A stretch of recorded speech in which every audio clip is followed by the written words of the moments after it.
I'm glad. I'm glad Bitcoin is dropping like this. It's teaching all of you a lesson. You learning your lesson? I'm just kidding. Here we go. Another technical analysis of Bitcoin. 4-hour chart is up, and you're reading the news, you're hearing the news, everybody's talking about the Bitcoin. When's it gonna stop falling? Well, watching this video, for all you Bitcoin and altcoin investors, I'm going to try and put a positive spin on the fall that's happening. Current price is 11,142. There's a sell-off going on, of course. But I want to show you a couple of things. This run, let's look at this first. From this recent high to where it's at right now, and from 20,000 to where it fell to, 20,000 all the way down to 10. So if you notice these two lines here, this line is actually longer. It's a longer drop before it pulled back. Now we're at this drop, and we're basically, let's do this. So look at this. We basically dropped down right here. We basically matched the other drop that happened last month, and we're back to this market structure here. This little bit of market structure we see on the chart. So I'm very curious to see what happens to price here.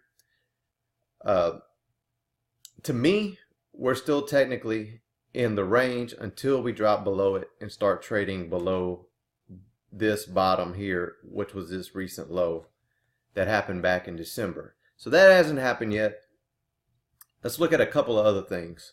I got the Ichimoku cloud up, and I think in one of the videos I taught a little bit about this Ichimoku cloud. You see the green and red. And whenever you see something like this, when price moves away so far from this Ichimoku cloud, it always seems to find its way back to the cloud. So basically, it closes this gap right here. See this gap of white? It closes it. And the same thing when price runs up. So when the price runs up, and it leaves a gap right here from the green Ichimoku cloud, right here, this cloud, price pulls back and gets close to it. Away, gets close to it, away, gets close to it. You see that?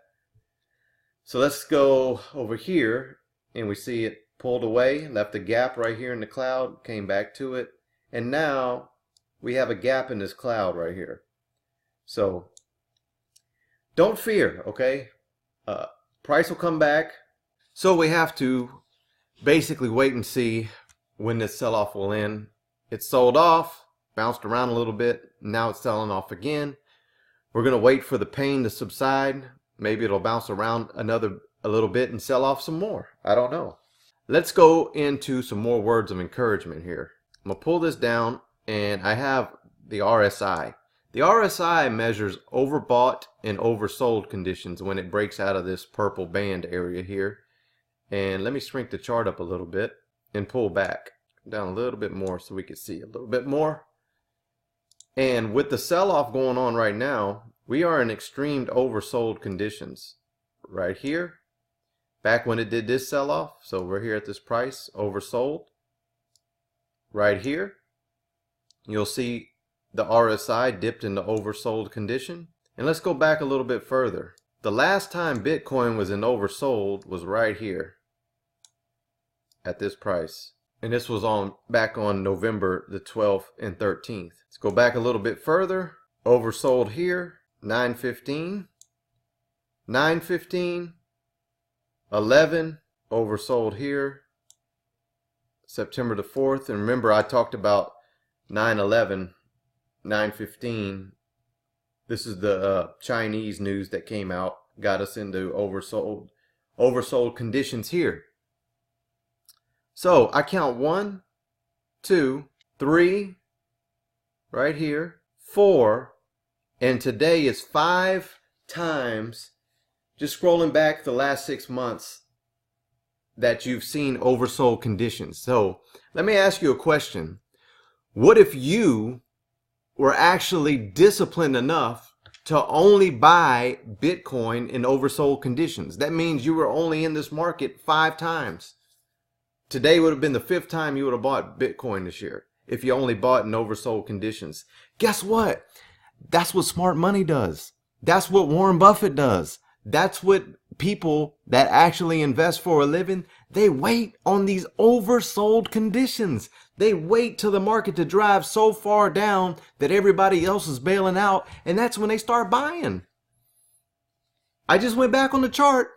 I just showed you right here oversold conditions in Bitcoin at least 5 other times this year, and every single time it was great, good to great prices to buy at. If you would have bought Bitcoin twice over here, you would have made money.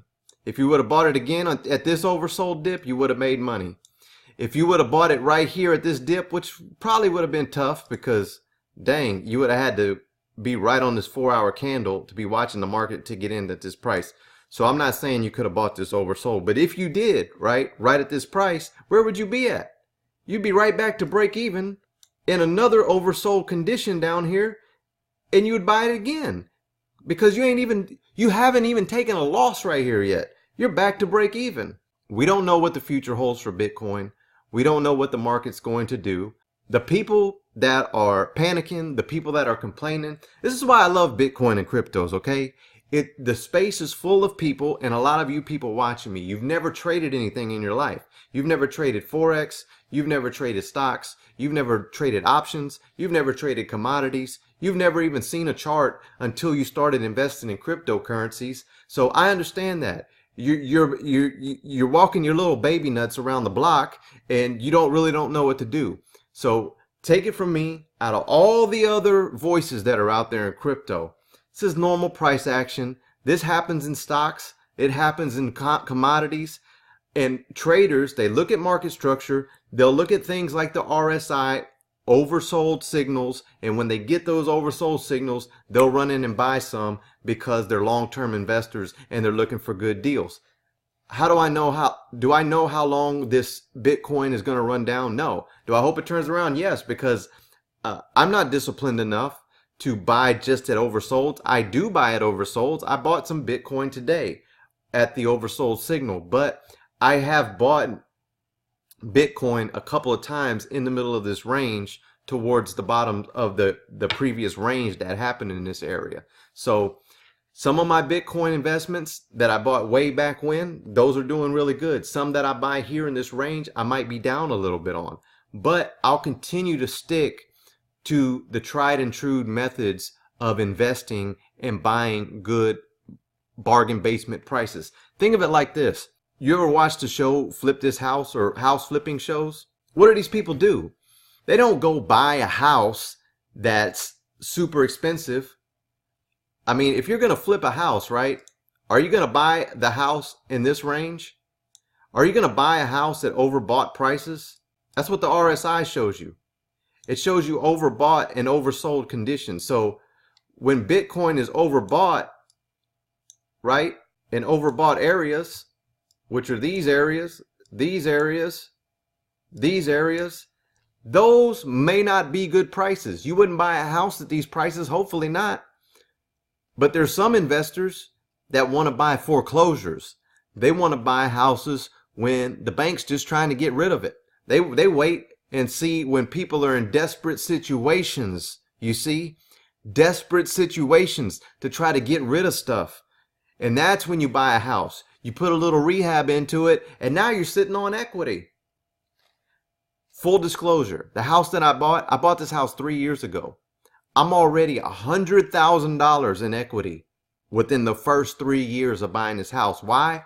Because I bought it at a bargain. I negotiated for 3 months with the builder here before I pulled the trigger on the house. And as soon as I signed the papers, I was already in equity. And every year that's went on by, I'm in more equity as time goes on. That's the mindset that I'm trying to train you, Bitcoin Collectors Club. Get into the mindset of waiting for everyone else to panic and run for the hills, and that's when you take action. Because I'm telling you, that's where the hedge funds take action. That's where the big boys take action. They sell high and they buy low, and they'll continue to do that. I'll see you on the next video.